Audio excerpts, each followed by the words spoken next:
You're listening to the Monocle Daily, first broadcast on the 14th of March 2025 on Monocle Radio.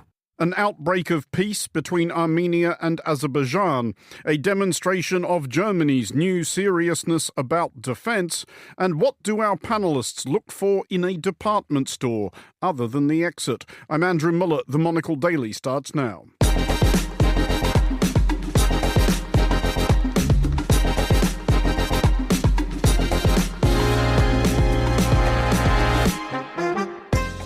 Hello and welcome to the Monocle Daily, coming to you from our studios here at Midori House in London. I'm Andrew Muller.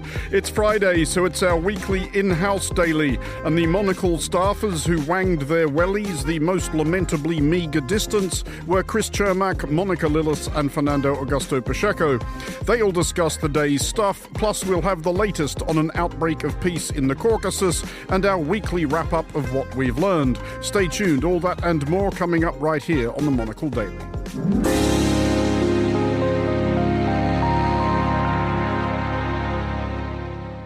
This is the Monocle Daily. I'm Andrew Muller. In a news cycle latterly struggling to furnish much in the way of good news, is it possible that Armenia and Azerbaijan, who have been over the journey, source of much bad news between them, have come up with exactly that?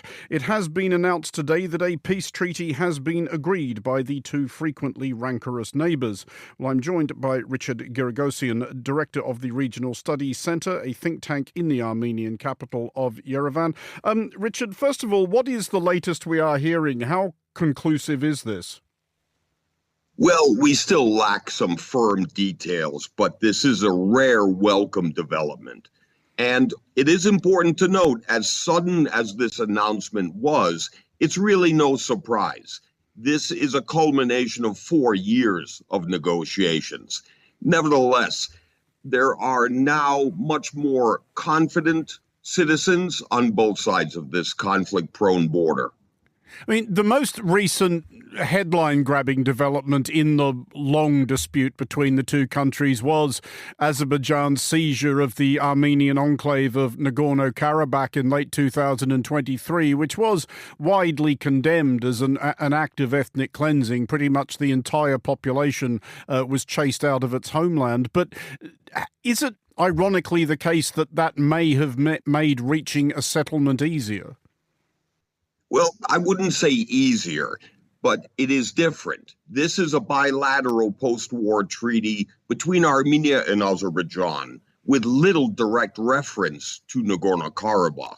But it is important to remember this is a breakthrough because it's a validation of diplomacy over the force of arms. It is a challenge to Azerbaijan's prior preference for military force.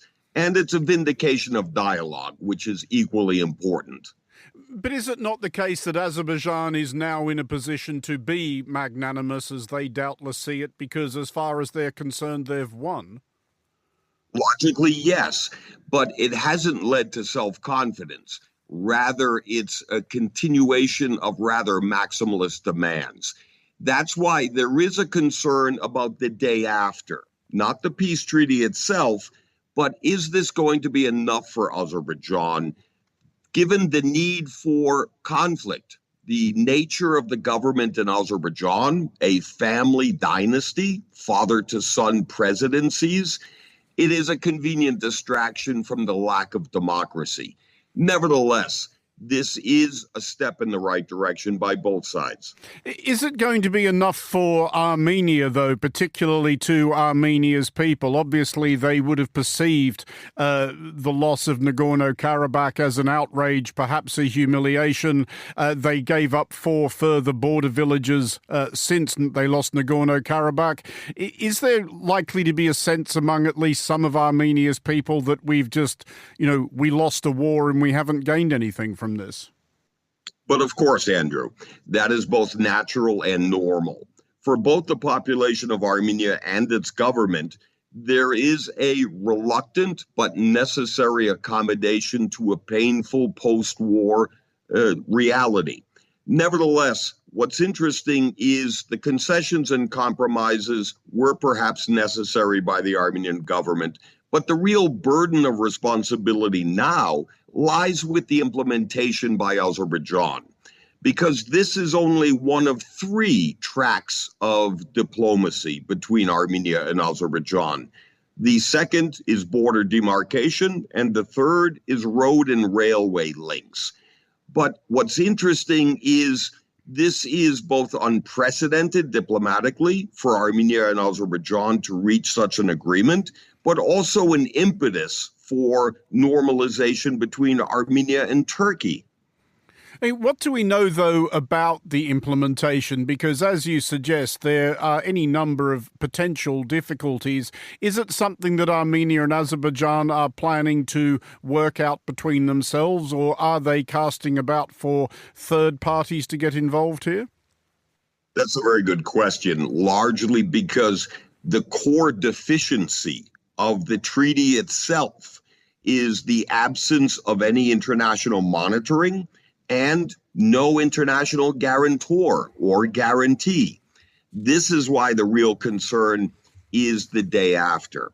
And especially given Azerbaijan's track record of maximalist, bellicose threats, aggressive nature of Azerbaijan's discourse, it doesn't do much to inspire confidence. Richard Geragosian at the Regional Studies Centre in Yerevan, thank you very much for joining us. You're listening to The Daily on Monocle Radio. Now, it is a little over 3 years since German Chancellor Olaf Scholz delivered, in the wake of Russia's invasion of Ukraine, the speech remembered for his deployment of the phrase Zeitenwende, or time's turn. Scholz signalled, or at least suggested, that Germany would become, at last, a defence and security power commensurate with its economic heft.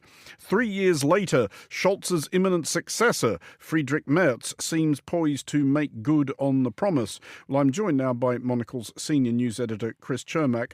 Chris, basically and briefly, what has Merz now not merely proposed, but it seems actually negotiated? He's agreed or something, or Germany's three parties, centrist parties, have agreed something pretty big here, it has to be said, because we're talking about Part of this is just simply changing the rules in Germany. So there is this thing that is the debt brake, which basically stops spending from Germany that it cannot afford. It is not allowed to go into a certain amount of debt in its budget unless there is a major crisis, economic crisis. But in times that are relatively okay, as they are now, generally they're not allowed to spend that much money beyond their means.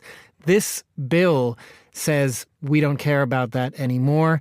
We have priorities right now that we need to fund regardless of any debt brake rules. And this is a constitutional change. It's a change of Germany's basic law, which is why this was such a significant deal.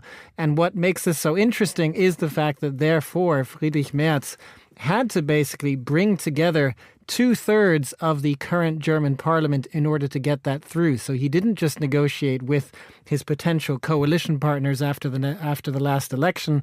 The Christian Democrats and the Social Democrats are going to come together, most likely, to form a government. He brought in the Greens as well. So this is like a grand deal that could lead up to €1 trillion in spending over the next 10, 12 years, and just generally end this principle in Germany that you have to spend within your means at all times. I do want to address shortly the practical ramifications of this. But first of all, how unusual a political accomplishment is this in the German context, or indeed, you could argue, in the global context, because Friedrich Merz is not Chancellor yet. Well, this is what was so interesting. Exactly. He is not Chancellor yet, and nonetheless, he spearheaded this effort among the three parties, two of which actually lost votes in the last election. And what they've done is basically said, well, before the new parliament comes in, which includes representation from the far right and the far left, we're going to agree this deal together, because right now we have a 2/3 majority. And this is what kind of basically spurred everybody on. This is how Friedrich Merz was able to get this done. He had a deadline because the new German parliament comes in on the 25th of March. That's in 11 days. So if they were going to agree a deal, it had to be now. So it's a bit of a strange, it's almost like an analogy of, Joe Biden trying to pass various things before Donald Trump comes into office. except that in this case, it's not necessarily a Trump, it's Friedrich Merz himself leading this. But nonetheless, he's using the old parliamentary majorities in order to get something through with 2/3. Well, let's look at what he's getting through. And I think the key line from his announcement is we are capable of defending ourselves and we are now fully prepared to defend ourselves. And measured against the last 80 years of Germany's, understandable squeamishness about things like this, how big a shift is that? Because people said that, Scholz's Zeitenwende speech was a huge shift, and Germany did indeed provide a great deal of military assistance to Ukraine eventually, but Germany still seemed under Scholz a bit nervous and a bit anxious about being seen to turn itself into an actual serious military power. Well, I think the best way, simply in terms of numbers, to look at this is when Olaf Scholz announced his Zeitenwende, he committed 100 billion euros in additional funding to the German military. Now we're talking, and that was a one-time thing, if you will. What is now happening is a consistent additional funding of the German military that is being taken out of the usual deficit spending rules in Germany as well. So that in itself shows you we're talking up to 500 billion euros over the next 10 years. So we're talking significant amounts of money for the German military. There's also, even more importantly, no upper limit in terms of how far they can go in additional defense spending if they want to and break the deficit rules. So that is showing, I think, this kind of ironclad commitment. And it was a priority of Friedrich Merz when he was running for this to become chancellor within his party as well. So I think that shows you the C shift, because you might even argue that, frankly, Friedrich Merz was a little bit annoyed that Olaf Scholz had the limelight and got to announce a Zeitenwende when the right-wing, center-right CDU is the party that sees themselves as the party of defense and didn't get to do this. So he is determined to complete that Zeitenwende shift. But how much work does he still have to do, though? Because it is one thing to spend money to buy lots of tanks and lots of planes. It's another thing entirely to find the people who are going to drive them and fly them. And again, for all the obvious reasons, a career in the military has not been regarded in post-war Germany as this commendable, admirable, aspirational thing that it is in many other democratic nations. That is absolutely still the case. That is not going to change overnight. So yes, what you have seen at this point is the commitment of the funding and, if you will, the political commitment, the political will to try and change the culture in Germany and fund and arm the military. Whether they can actually get the people to do that, whether they can actually get their own processes in order to do that is a different question entirely. Chris Chermak, thank you for joining us. You're listening to The Daily, and we head now to Cannes, where for the past week, the team behind Monocle Radio's The Urbanist has been at the world's largest property fair, known as Mipim. Today was the final day of the fair, and Monocle's senior foreign correspondent, Carlotta Rebello, and editor-in-chief Andrew Tuck join us now for a recap of what they have seen and heard. Take it away, Carlotta. Thanks, Andrew. Yes, it is indeed the last day of Mipim. It's been quite a busy week. We're still inside the Palais, and next to me is our own editor-in-chief, Andrew Tuck. Hi, Andrew. How have you survived the week? It's been pretty amazing. It's been fun. It's been extraordinary to meet so many people. And I have very, very tired legs. I know, right? We always say that standing up at the radio desk, gives us a sense of purpose. We feel like the voice projects better. But I am also a tired puppy these days. Well, David, who's our engineer, was saying that this booth is a bit like a radio studio. And I was saying that maybe at the beginning of the week I was like one of those little guppies that swim at the top of the tank, darting around all jolly and happy. And by this point I'm like one of those rather sick ones that someone's eaten a bit of a fin off and is like waddling around at the bottom of the tank. Yeah, the fish tank life is not for us, indeed. But let's turn to more to bigger developments and mega real estate developments. It's actually been an amazing week, not only to hear from some of the big players in town, but also some of the smaller, perhaps lesser known stories too. We've caught up with so many people from all sides of the industry, from the hospitality to housing to some quite big thinkers too. What have been some of the highlights, Andrew? Oh God, this is like the impossible task, because we had so many people come through the studio. let me just give you a snapshot of a couple of people then who came through here. So we had from the Ministry of Housing and Urban Planning in Oman, this great guy, Ibrahim Al-Walili, and he's the executive director there. What I liked about Oman is, they're developing a Gulf state in their own particular way. But he came in here and, just when you're in this European context, he talked about being a country that wants immigration, that wants people to move from around the world. And he made a real point of stressing that Omanis were drawn from all around the region, that they had been trading people, that Portuguese had been there many years ago, that they traded with Persia, that they had gone down to Africa. And I don't know, it's just like using housing as a kind of a metaphor for kind of bringing people together. David Montalba, for the American architect who has a studio here in Switzerland, fascinating hear him talk about working on both sides of the Atlantic. Again, when there's much of this backdrop of American talk, he was just interesting because he was like, do you know what? In the end, all Americans have these roots and connections and friendships that often end up back in Europe. And he was said, let's just take the long view. Things are going to be good. And one last thing I think our flag is that Alice Charles from Arup, the engineering company, she came on because the talk of it all is about everyone needs more affordable housing, build fast. And she was just like, hold on, is it going to be good housing? And two, why don't you survey your city and see if maybe you have the solution without you realising, because there's so much empty property in most cities. That's what needs to be tapped. How about that? That's a pretty good wrap up, but I also feel like you are underselling yourself, because you started Mipim pretty strong with interviewing the one and only mayor of our own city, Sir Sadiq Khan, the mayor of London. It's remarkable how after all these years we had to pin him down here in Cannes, because in London it has been quite tricky. But he is the first time he was attending Mipim as well, part of this huge UK delegation that has been present here. And he was surprisingly optimistic despite all the challenges that the city is facing. Well, look, he's a politician and he's not going to be pessimistic about London, but he was honest and forthright and didn't dodge any questions. So his view, which has some resonance, is that because it's a Labour government at national level and at city level and in many of the boroughs, that he's got an alignment there to get things done. And he said it's actually, there hasn't been so much public housing being built in London since the 70s, and it's the fastest rate of house building since the 30s. So he was optimistic about those things.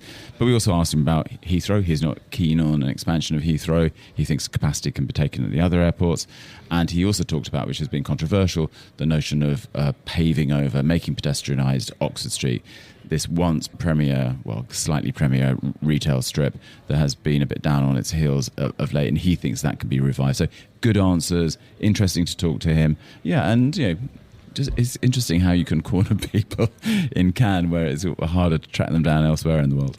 It's also a nice place to check in on the progress of some projects. We spoke to a couple of people that we had met for the first time last year. One of them, the team behind Vlastne Misto, this project that wants to be Ukraine's first and only autonomous city, taking you to a huge bit of land. And we first met with one of their team, Ksenia Lavrentieva, who's their COO, last year when they were here to rally investment, put the name out there. And how amazing to catch up with them now. The project is is underway.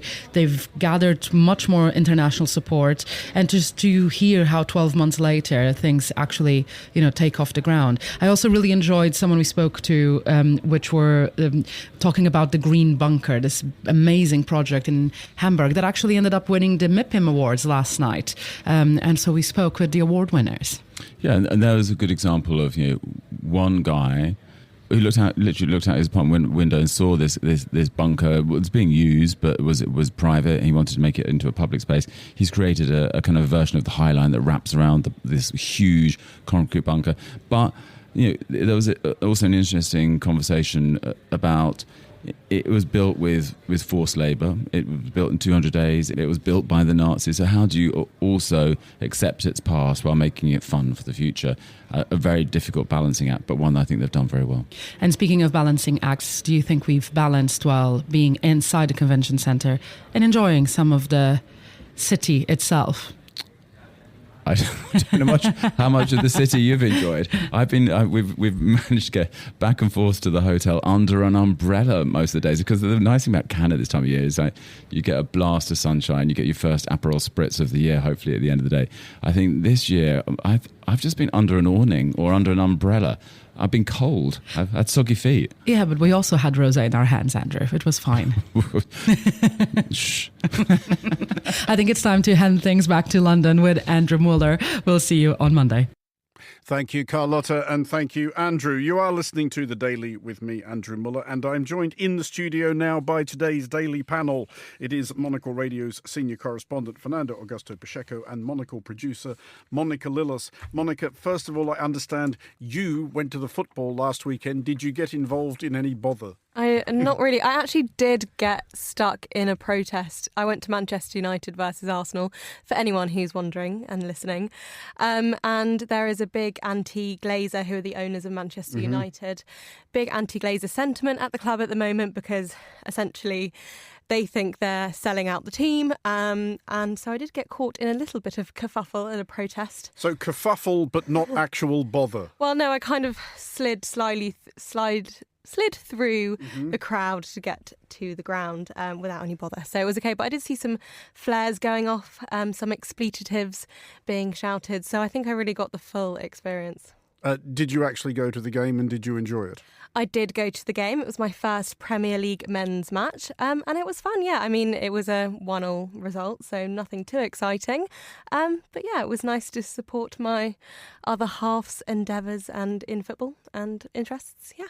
Is he actually from Manchester? He's from South Cheshire, so just south of Manchester. Well, that's closer to Old Trafford than about 95% of the closer than me of Manchester United supporters. Fernando, you have been further afield. I did. I had a little holiday in the Maldives, and I have to say, I love it. It's so funny that a lot of people came talk to me, oh, the Maldives must be a bit boring, nothing to do. But that's precisely the whole point. And I have to defend the Maldives. You went all the way to the Maldives to do nothing. Well, I did swim a lot. And talking about swimming, we will be shortly. I love the warm waters there. I am a warm water guy. Can I be honest? I just don't like swimming in Europe. It's cold. I need the temperatures of the Maldives. It's even warmer than in Brazil. That's an extraordinarily prescriptive outburst. So basically, I have to go to the Maldives every year for a little bit of swimming, you know. Who can blame me, Faye? But it was 18 degrees and sunny in Manchester on Sunday, so who needs the Maldives when you can go to Manchester? And to be fair, the first 2 days in the Maldives, there was torrential rain. And I said, oh my God, I hope it doesn't stay this way, but it didn't. See, you could just have gone to Skegness. Exactly. Same thing. Exactly. Well, let us address the first of the day's designated topics, because this time next week the retail landscape of New York City will have been enhanced to the tune of a famous Parisian interloper. Printemps, which I've almost certainly pronounced quite badly, is opening its first US outlet at 1 Wall Street, though it grandly objects to being described as a mere department store, but it is fundamentally a big shop with lots of different stuff in it, so that is what we're rolling with.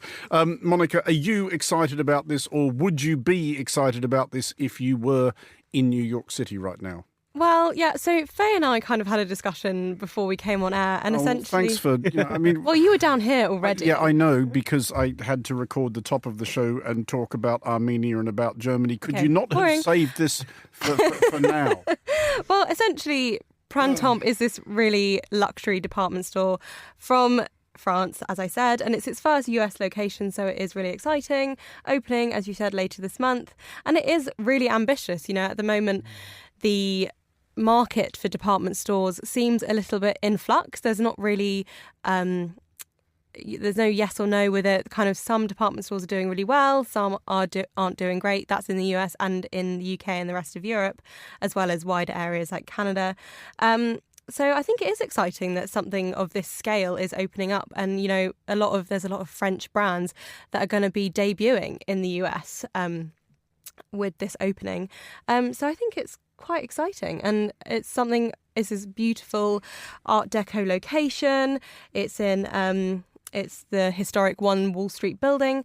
So I think it's going to be pretty, I hate to use the word, but quite iconic, I guess. New York needed that, in my opinion, because of course... Because there's nowhere to shop in New York. There is, but they lost a few things. I remember Barney's, the iconic department store that closed down, which is incredibly sad. You're both, by the way, one more use of the word iconic from getting an electric shock. I promise. The chairs are wired. I will not use the word iconic. We've had one each, it's fine. We had one each, and that's enough. But, as Monica said, I think the interesting thing about Printemps as well is about France's soft power, because I think a quarter or 25% of the shop will be about French brands that are not available actually in New York. So there is this kind of special touch to it as well. And I genuinely think department stores are special compared to malls even, Well, this is what we wanted to talk about, Fernando. We wanted to broaden this out into department stores more generally. As you see it, what is the difference between a department store and a mall? Because they are both big shops with different stuff in them. But I think in a department store, you can see the soul of a store. I remember my first time in the UK. I mean, I know it's a bit unfashionable to say, but I think Harrods, it's something different, something quite special from its doors, from its decor, from the packaging, and I think that's what makes special. Go to Liberty as well. You know straight away that you're at Liberty in this iconic, I believe, a Victorian building. That was a second iconic, Fernando. Oh, gosh. Tudor building. Finger on the trigger here. Okay, please tell me away. But I think they have more so than an average mall. I mean, Westfield or whatever your average mall is, I don't mind that. It's fine. There's this place for that. But I think department store is more magical to shop in. Yeah, and it's got its own stamp on it. I think, regular listeners might know that I used to live in Dubai, and mall culture is big out there. And essentially what it is, it's just this huge building, and they have department stores within the malls. So essentially you're going in and you can shop wherever you want. It's like literally like an oasis of shops. But the department store, whilst it's still big, it's a smaller, more intimate setting, especially curated clothing and brands, and usually on the higher end of things as well. And I actually do a lot of shopping in department stores for makeup, which often you don't find individual stores for, especially in, say, regional England. So that's why that works for me too. Do you want to know what my hot tip about department stores is, especially in London, Fernando? They offer something which is difficult to find in London, which is places you can eat where you are not deafened with compulsory music. Absolutely. They're actually quite quiet. Go to Din Tai Fung at Selfridges, just nearby. The delicatessen at Selfridges does a very decent pastrami sandwich. Exactly. Very friendly staff as well. And, and talking about Selfridges, I mean, it is a daily experience for me as well. Of course, I don't shop at Selfridges every day, but I do go there, to browse through, chocolate, flowers, magazines, perfume. It is honestly a daily experience. I feel like we've turned into one of those 1950s radio programs where they talk about their sponsor in the middle of the show, like it's just what they were having a conversation about. To be clear, the Daily is not sponsored by Selfridges, although Selfridges, if you're listening. Monica, what then does make a good not shopping mall, we're not talking about shopping malls, what makes a good department store? See, I'm in agreement about Harrods. I kind of like the fact that it is so completely insane. There are no imaginable circumstances under which I would actually buy anything there, but I kind of like the fact that it exists, except that nostalgia for an age you never experienced. Like as late as the 1970s, you could go into Harrods and just buy a lion. I think they might still have a pet shop. I might have to fact check that. But essentially, I don't know. I think a good department store, like Faye said, it's like something that's got a stamp on it, especially with Selfridges. They have brilliant own brand products. Selfridges again. Food. Hashtag not spawn. They've got, good own brand products that you can go in there, and they have a great selection, and high and low. So in Selfridges, they have, high-end makeup, high-end clothes, but also kind of for more affordable ends. So they have brands like Adidas, where I would go and buy a pair of shoes, or it's a bit of a mix of things, but it's one place where you can kind of get everything you want, and it's without going as far as online shopping, it is convenient. If you want to go and do two types of shops in one go, you can go into the department store and it's all there. So I don't really, but what is kind of sad at the moment in the UK is that these kind of more mid-range places are going down in popularity, and I think we've kind of come to the advent of convenience and online shopping, so essentially that's probably why, but it does make for a nice experience, and I don't see why people can't or shouldn't invest in these companies to make them, I don't want to paraphrase, but to make them better again. We are going to briefly discuss on the subject of municipal fripperies, fake wave pools, because seamless plug for the current or next issue or the current issue? The current one. The current one. You have been speaking to somebody, Fernando, who is involved in this. Yes. So for the latest issue, I spoke with Augusto Martins. He's the CEO of a luxury real estate company in Brazil, JHSF. And I basically asked him, what are the trends in the world of property? It was January. That was the question. And he said, wave pools in the interior of the country. And living in Brazil, my God, every time I go there, you see the ads everywhere. There's a new surf club here and there. Of course, Brazil, we have this massive coast. We have amazing surfers. But you have this massive interior with lots of people in it. Exactly. And they really want to surf. Brazilians love surfing. As you saw in the previous Olympic, we are becoming a little bit of a powerhouse in the world of surfing. Sorry, Andrew. I'm sure Australia as well. But so it's so funny. And they're massive projects, including this one from Augusto Martins, which, funnily enough, was on the cover of one of the Brazilian dailies today, talking about precisely this trend. And it looks massive. And it looks quite cool because they're a luxury developer. But you have to be very careful not to look tacky as well, because nothing can beat the sea in a way. But I'm very pro-wave pools. This strikes me, Monica, as very much the sort of thing they would have in Dubai. Well, I don't actually 100% know, but I do remember when I was younger, they used to have these kind of wave machine, and I feel like they probably have them in other places. I think I've been to one in the UK, wave machine pools that you could kind of, I guess, swim in, and then you would try and not get drowned by this massive wave that would come towards you. But what I do remember is that at Wild Wadi, one of the Not Spawn water parks in Dubai, it used to be like a spectacle. People would go. It was quite shallow waves, but people would go and surf along, and it was quite interesting. It's right at the front of the park. People would volunteer. I don't think it was like full surfboards, but more like bodyboards. And you'd go along, and people would be surfing, and then they'd fall off, and everyone would be like, ooh, ah. So yeah, it's quite fun. And to add to Fernando's point, I know it's like kind of a more property story what you're talking about, but actually, it's really important to invest in these sports that are part of this national identity, and especially if people are doing better and better in the Olympics, in these international competitions. I don't see why not. I think it's a good idea. Is this you trying to get the government to help pay for Manchester United's ludicrous new stadium? We want Glazers out? No, maybe not. Monica touched on a very important topic because, those projects in Brazil, unfortunately, they are aimed at perhaps a small elite. I generally think the government should support more surfing. I think surfing is sexy, is an amazing sport. I wish I could surf. I think Brazil should invest heavily in surfing. I'm all for that. I just think, Fernando, in the interests of authenticity, and did you ask perhaps this artificial wave park developer, do they include, whether artificial or not, you could do robot ones, I'm sure, sharks and jellyfish? Well, that would be great. Fake ones, right? Hopefully not dangerous. It doesn't make any difference to me. I'm unlikely to use an indoor wave pool in Brazil. So, but you're Australian. You're good at surfing. I know, but we have sharks and jellyfish. Well, not sharks, but I would add some beautiful, colourful fish as well, as long as, Okay, now that is exciting. Fernando Augusto Pacheco and Monica Lillis, thank you both for joining us. Finally, on today's Daily, it is time, as usual, to figure out what this week has taught us.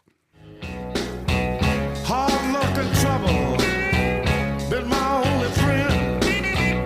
We learned this week that if there is one person on earth even more deserving of our sympathy, indeed our anguished, damp-eyed pity, than its most powerful citizen, it is its richest. Aww. We learned that US President Donald Trump, an absolutely prodigious sniveler who actually is as good at whining as he thinks he is at everything else. No politician in history, and I say this with great surety, has been treated worse or more unfairly. Was moved nevertheless by the woeful plight of billionaire nitwit Elon Musk, who in recent days has suffered crashes of one of his rockets, his social media garbage barge, and the share price of his manufacturer of annoying cars with stupid door handles. President Trump is vowing to buy a Tesla after the company's stock plunged. Critics blame CEO Elon Musk's focus on his White House role for the stock slide, while protesters are targeting Tesla dealerships across the country. Seriously, car door handles was a problem which we had, as a species, solved. They were fine as they were, as all right-thinking people concur. But we learned that, say whatever else you will, etc., this was one promise President Trump intended to keep. We learned this from an extremely normal ceremony at the White House, at which the President of the United States, deferring as usual to Elon Musk, and no, Musk was not wearing a suit and tie, about which pro-Trump media seemed suddenly strangely unconcerned, presented an array of Teslas, literally while clutching a written sales pitch. What is this one, Elon? That's the Model Y. That's a Model Y, so I have a lot of information to put into price. Yeah. I want to make a good deal here. You know, I do notice this. They have one, which is $35,000, which is pretty low. We learned that Trump intends to pay for his new purchase by check. If it's any consolation to Musk, bouncing is an improvement on crashing. Seriously, it could only have been rendered more dignified by the addition of a platoon of those inflatable wavy arm men, often seen adorning the forecourts of disreputable jalopy-mongers. We learned by way of further incentive that Trump intends to ensure Tesla retailers and purchasers against direct action by those who object to Tesla's proprietor doing to the US federal government what he has recently done to one of his rockets, his social media platform, and his company's share price, and declare such vigilantes domestic terrorists. Those people are going to go through a big problem when we catch them. And we get a lot of cameras up. We already know who some of them are. We're going to catch them. And they're bad guys. For we have, of course, long since learned that if there is one American office holder who can be absolutely relied upon to take a robust stand against anything even resembling domestic terrorism, it is Donald Trump. January 6 rioters, said to be released from a Washington jail last night, thanked President Trump by phone after he issued a sweeping pardon. So this is January 6th. These are the hostages. Trump granting clemency to all of the nearly 1,600 people charged in the 2021 attack on the U.S. Capitol. We learned, however, that Trump's geography may be as erratic as his views on domestic terrorism, as he returned once more to his absolutely sane and entirely plausible plans for annexing Canada. When you take away that artificial line that looks like it was done with a ruler, and that's what it was. Some guy sat there years ago and they said, rah. That word again. Rah. So we learned that Trump dislikes borders which are artificially drawn straight lines, imposed without regard to any natural features, which is exciting news for Mexico, which can presumably now have California, Arizona, and New Mexico back. Seriously, the compilers of this monologue absolutely will buy a fancy dinner for any journalist at one of Trump's press conferences who tests him on state capitals, and not even the really tricky ones like Kentucky or Kansas, like even mid-tier difficult, say North Dakota. North Dakota. City, North Dakota. Northern mountains of North Dakota. North Dakota City? Bismarck! It's Bismarck! What is going on in our schools? But sticking with the subject of people failing to do their homework, we learned that the first controversy of 2025's Eurovision season was upon us. Oh no. And if this isn't the first, and there have been others, please do not write in. We don't care. Anyway, we learned that there was a thing with the putative entry from Malta by Maltese warbler Miriana Conte, and we learned that the thing was specifically this bit.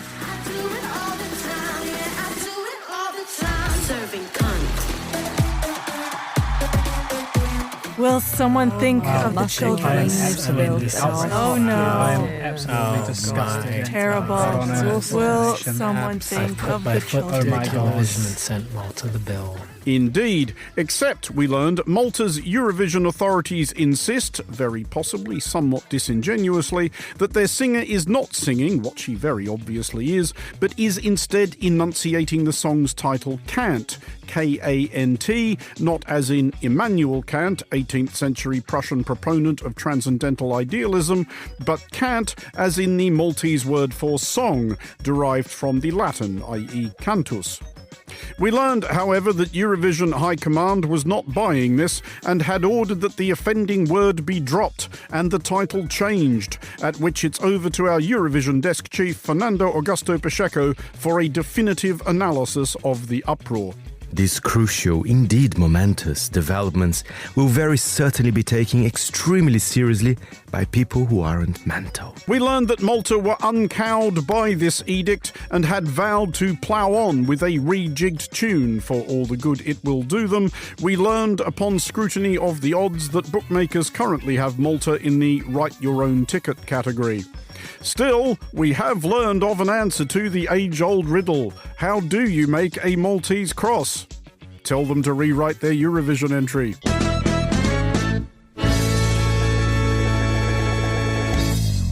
That is all for this edition of the Monocle Daily. Thanks to our panellists today, Richard Garagosian, Chris Chermak, Carlotta Rebello, Andrew Tuck, Monica Lillis and Fernando Augusto Pacheco. Today's show was produced by Chris Chermak and researched by Francesca Jilks. Our sound engineer was Mariella Bevan.